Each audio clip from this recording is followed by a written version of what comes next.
All right. So, Miss Marsh, I'd heard that were you able to get the detective over? Judge, she called me at 8:30. I prepped him in the hallway and we're ready to go. Okay, good. So we will go in order then. Where's Mr. Truitt? Is he in? Were you able to get right. Come on up. You can sit by your counsel there. See, I got you a new client yesterday, Mr. Clark. I did see that. I appreciate it. Yeah, that was something. We were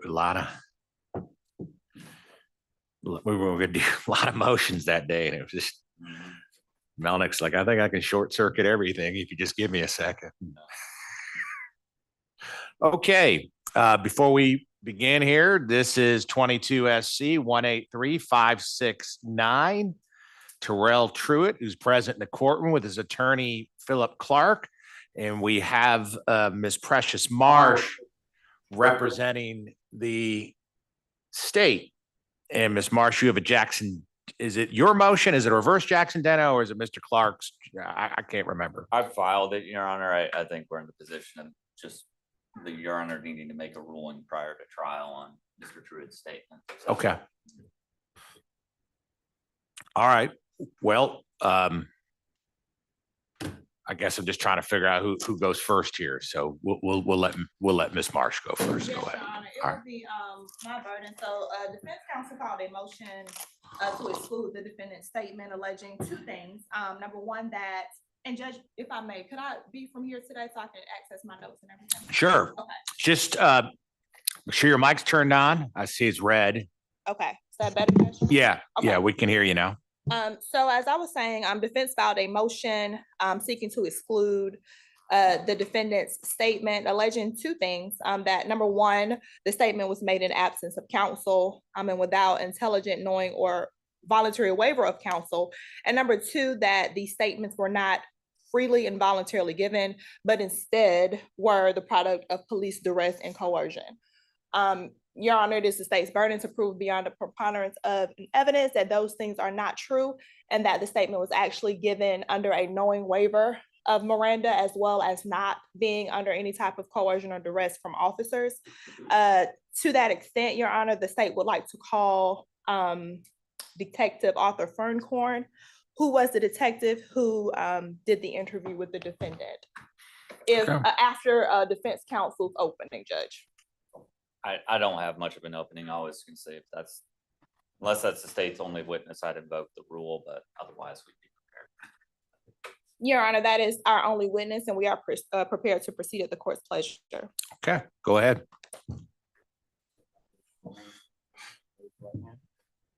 You swear that the testimony that you're about to give before is the truth, whole truth, nothing but the truth, so help you? I do. You may be seated.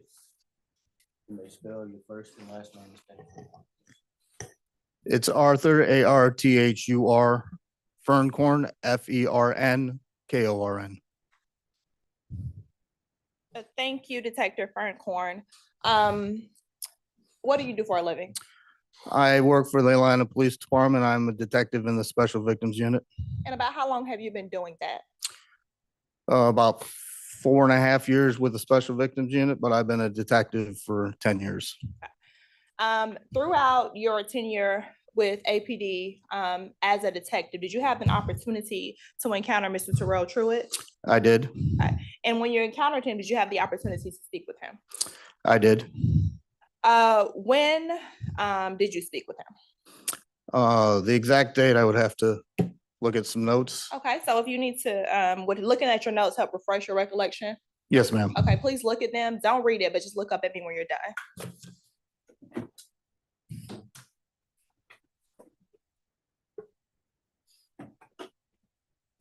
Okay, did reviewing that help refresh you to when you spoke with Mr. Truitt? Yes, ma'am. Okay, and what date was that? That was May 25th, 2022.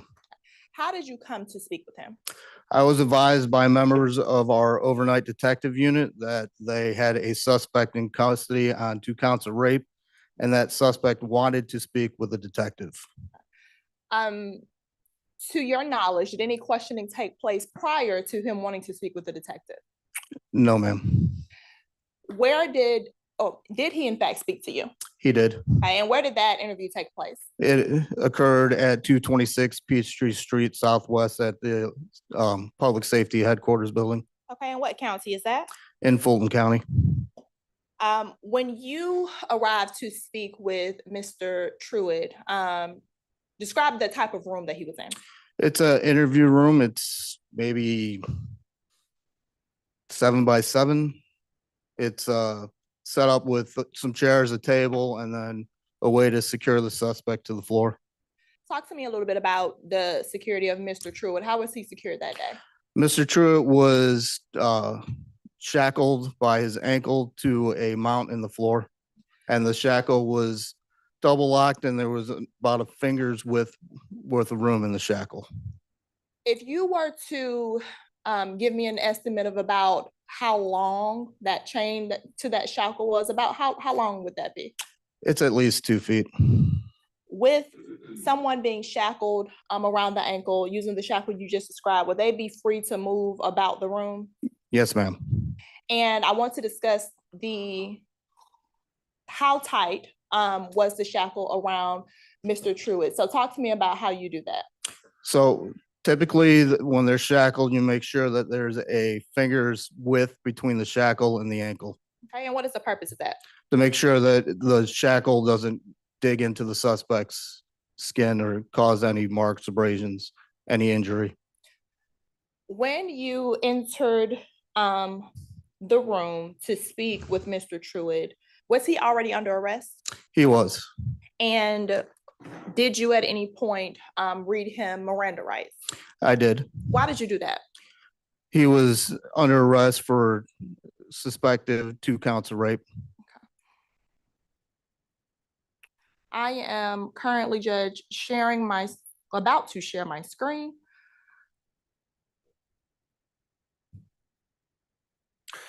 Can you, I'm curious just from the questioning. So originally the detective said that the suspect reached out and wanted to talk to you, but then somewhere along the line, he became under arrest. Can you So- clarify that?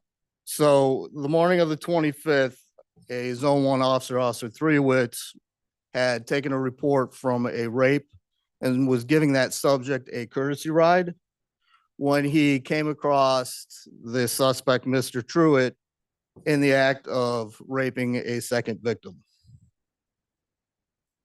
So I think I know what you're saying, Judge. So was the defendant arrested once the officer came in contact with him? Yes, he was arrested prior to my questioning him. Okay. So when you're speaking of someone telling you that he wanted to talk, was the defendant already under arrest when he said he wanted to talk? Yes, ma'am. Okay. And at that point, where was he taken? He was taken to Atlanta Police Headquarters. And that was my question. Thank Okay. you. Judge, I do not have sharing abilities. Ms. Kathy, could you please allow me to share? Okay, there we go. Thank you.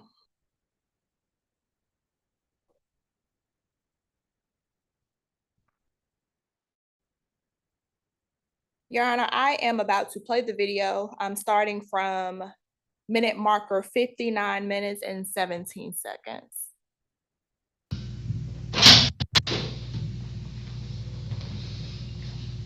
Mr. Truitt.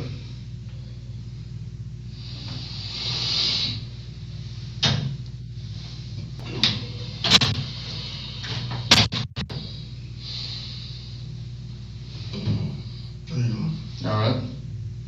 So I'm Detective Percorn. I work with the Special Victims Unit. Okay, Investigator Bacon said that you wanted to talk to us. All right. Before we can do that, I gotta read you your rights, okay? You have the right to remain silent. Anything you say will be used in court as evidence against you. You are entitled to have a lawyer now and have him present now or at any time during questioning. If you cannot afford a lawyer, one will be appointed to you without cost, and he may be present at all times during your questioning. You can decide to exercise these rights and not answer any questions or make any statements. Do you understand these rights? Yes, sir. Do you wish to talk to me at this time without a lawyer? Yes, sir. Your Honor, I'm stopping the video at 1 hour, 0 minutes and 29 seconds. Detective Ferncorn, where were you reading those Miranda rights from? From a Miranda card. While you were speaking to the defendant, did he seem to understand the rights that you were reading? Yes, ma'am. And did he, in fact, advise you that he wanted to speak? Yes, ma'am. Were one of the rights that you read that he had the right to an attorney? Yes, ma'am. Did he waive the right to an attorney at that time? He did. Now, I want to speak with you about kind of where you all are in the room. So, while you were in the room, how close or far away were you sitting to the defendant? I was sitting at the table across from him. It's a round table. And did anyone throughout any portion of this interview come into the room with you all? No, ma'am. Were you armed while you were in the room? I was not. Did Mr. Truitt, in fact, speak to you about the case? He did. While he was speaking to you, did he appear to be under any type of physical duress? No, ma'am. Did he seem to follow your line of questioning? He did. Were there points of the interview that you spoke with him and he actually corrected you about some things? Yes, ma'am. Explain one of those moments to me. So I was showing him some LPR readings. I asked him about the photograph from February 20th that was captured by the LPR. I asked him if that was the vehicle that he drives. He stated that he couldn't make out the vehicle because I had asked him, is it because the image is too blurry? He said, yes, the image is too blurry. I cannot make it out. While you were speaking to the defendant, did he give you any of his identifying information such as name or date of birth? He did. He stated his full name and date of birth. When you were speaking to him, did he appear to fully understand English? He did. Were there any terms that you used that may be legal jargon or police jargon that he did not understand?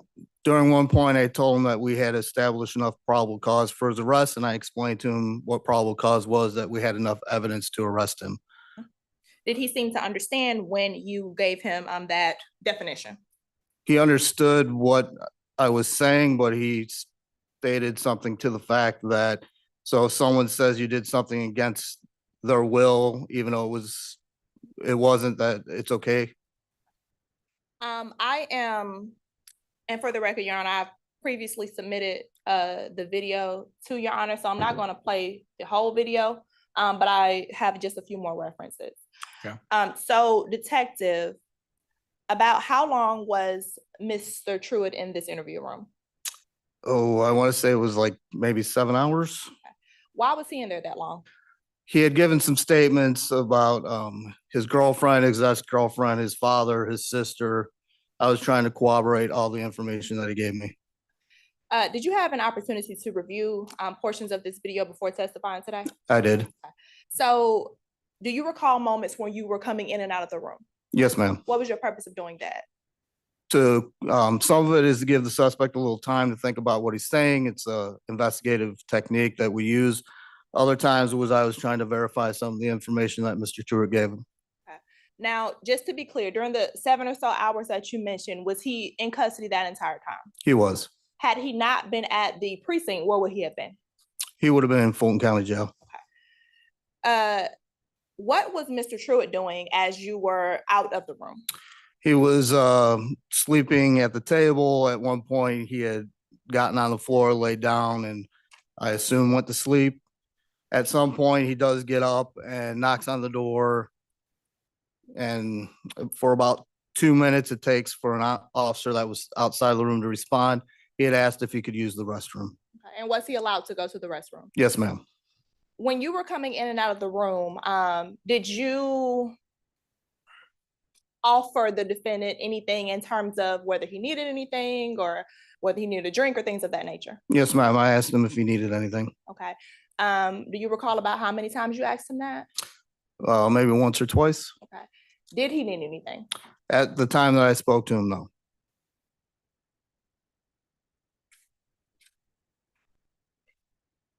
Now, during your time of speaking with him, did you give him any incentive to talk to you? No, ma'am. Did you promise him anything? No, ma'am.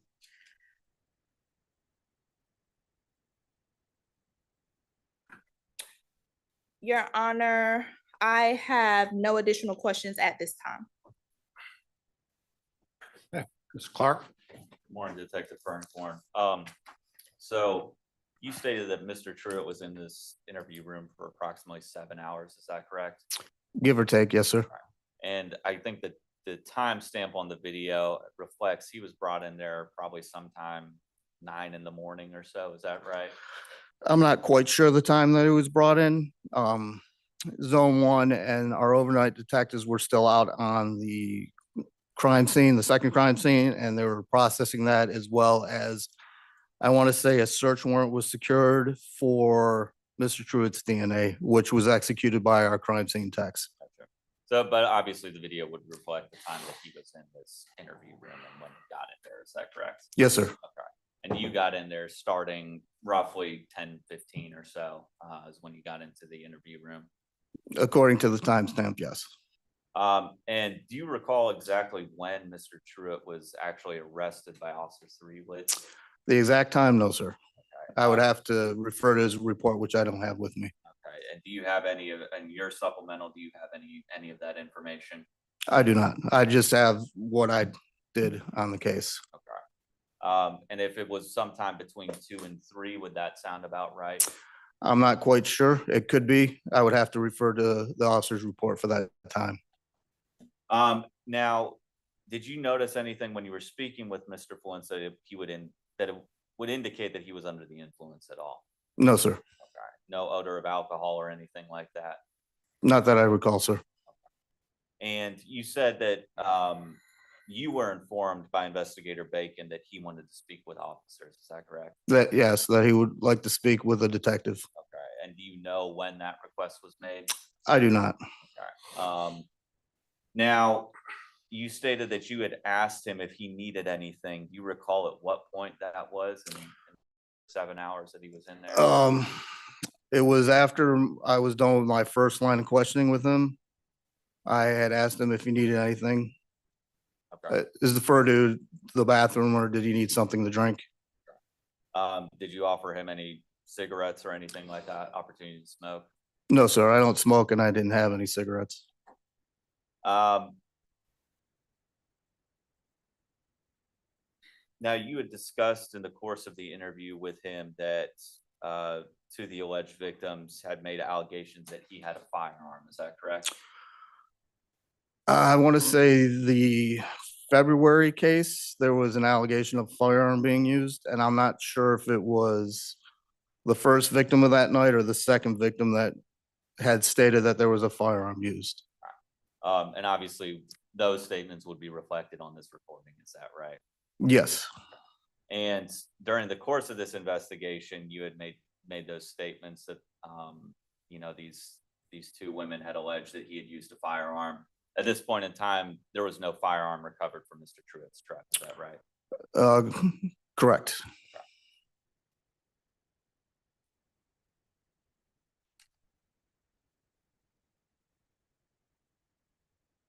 I think that's all the questions I have for now. Thank you. Any redirect, Ms. Marsh? Just briefly, Judge. Detective, you were discussing that you asked the defendant if he needed anything throughout the questioning. Yes, ma'am. At any point, did he ask to speak to a lawyer? He did not. At any point, did he say that he no longer wanted to talk with you? No, ma'am. That's all I have, Judge. Okay, you're excused, Detective. Thank you, sir.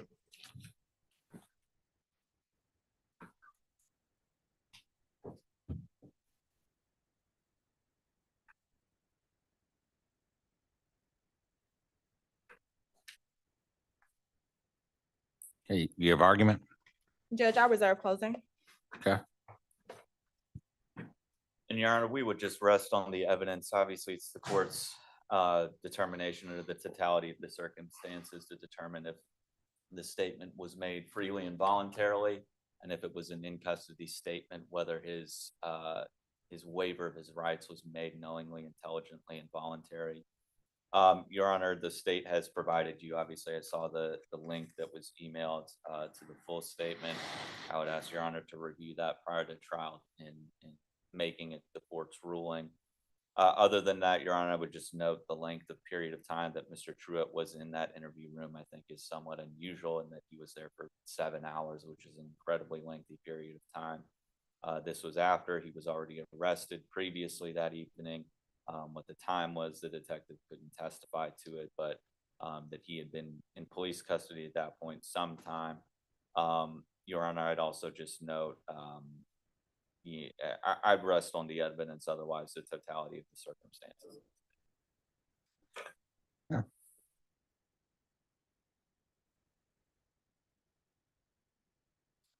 Go ahead, Ms. Marsh. Thank you, Judge. Your Honor, so I'd like to address defense's arguments by the 2 points. So the first, as I stated earlier, was that the statements were made in absence of counsel and without an intelligent, knowing, and voluntary waiver of counsel.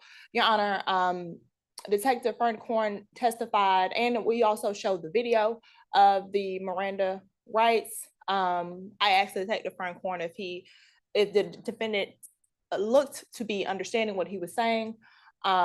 He did. He was able to provide identifying information and waive those rights, Judge. The point at which I began that in the video is 0 hours, 59 minutes, and 18 seconds for the court to go back and review should the court deem necessary. Your Honor, so I do think that the state has proven by a preponderance of the evidence that that waiver of counsel was knowing, intelligent, and voluntary.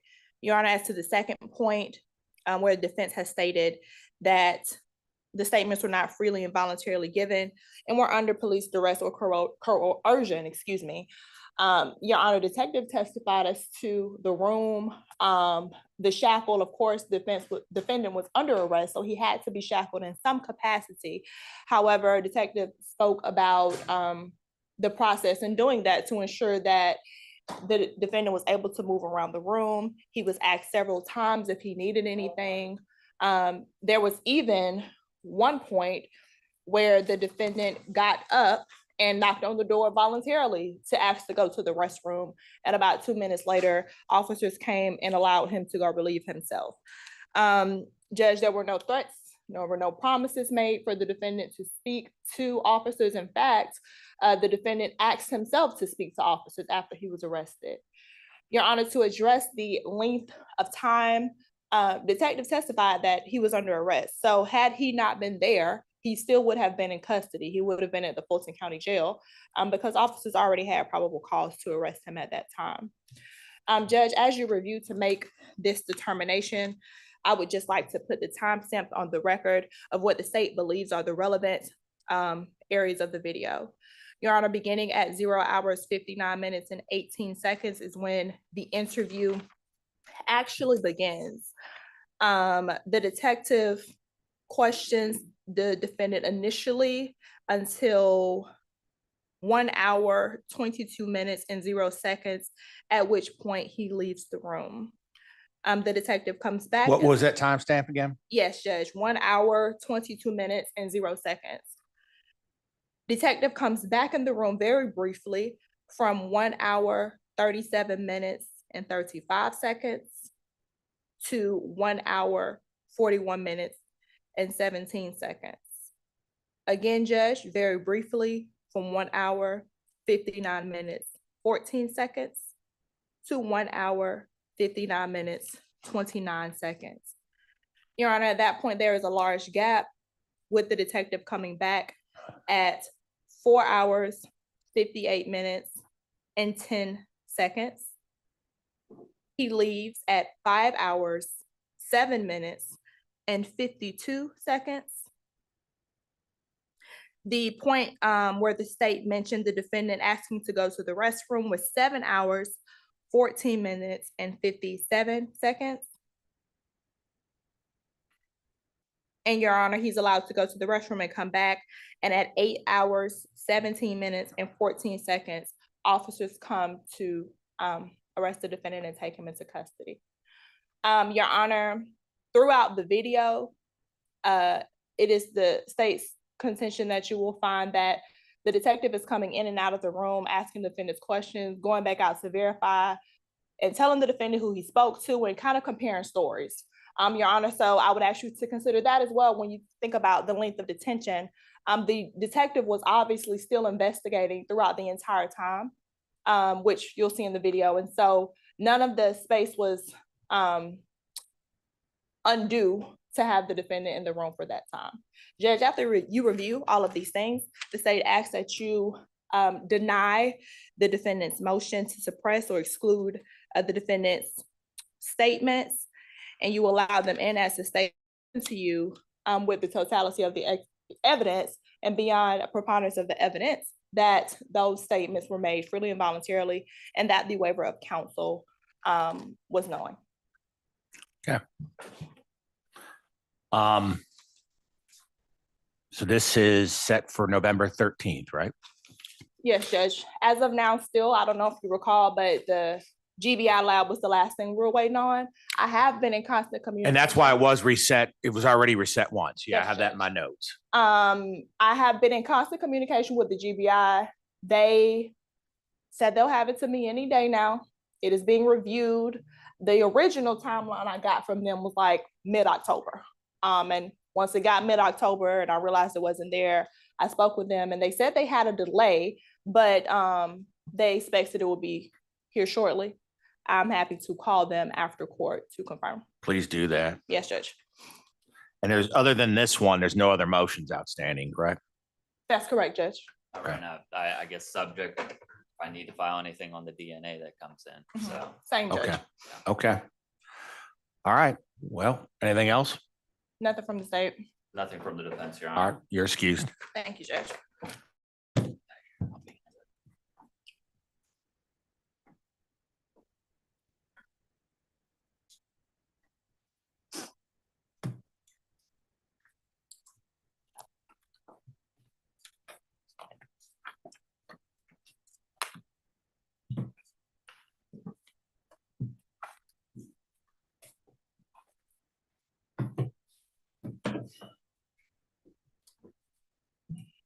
Thank you.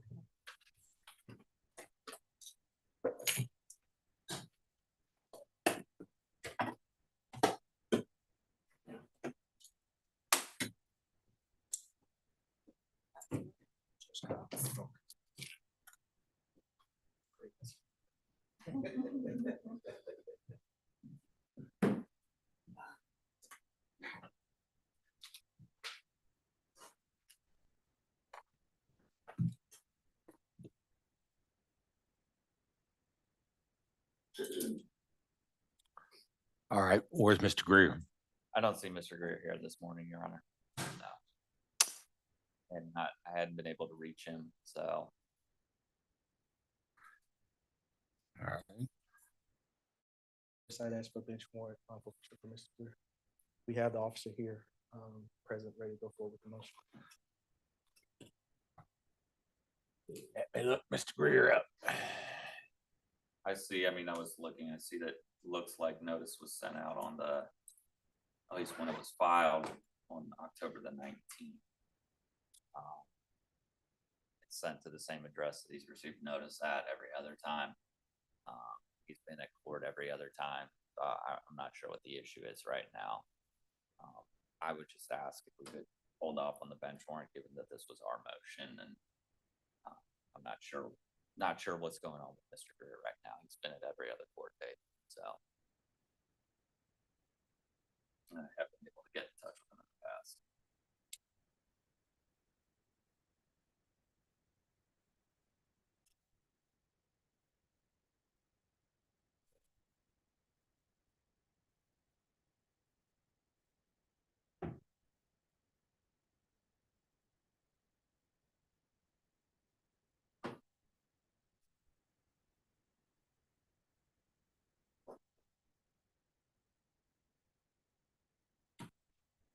I mean, from a legal standpoint, he's gotten notice, but just even from a practical one, I assume you've tried to reach out or, I mean, it's your motion and have discussed this with him. Yes, and I'll say candidly, I think this is another one where we're doing this in preparation for trial to make sure that that box is ticked off before we get there. So Your Honor can be ruling on the statement, but so that another consideration of mine. Thought I can offer to the court. You have anything else to add, Mr. Bridges? Yeah, and clearly he's had communication with him or not had communication with him. So at this point in time, the state will still stand on the, as for the benchmark bond forfeiture. As I said, we're ready to go forward. We have the officer here. Yeah, I think given the conditions, I'm gonna issue a bench warrant and bond forfeiture. Your Honor, can the officer be excused? Yeah, officer is excused, Thank you, Judge. and we will get the order out quickly on the All right, appreciate it. the other one. Quite Yes, sure at some thank point you. he'll show up and we'll be back here. Okay. Okay, all right, definitely let you We're done. know. Y'all have a good day.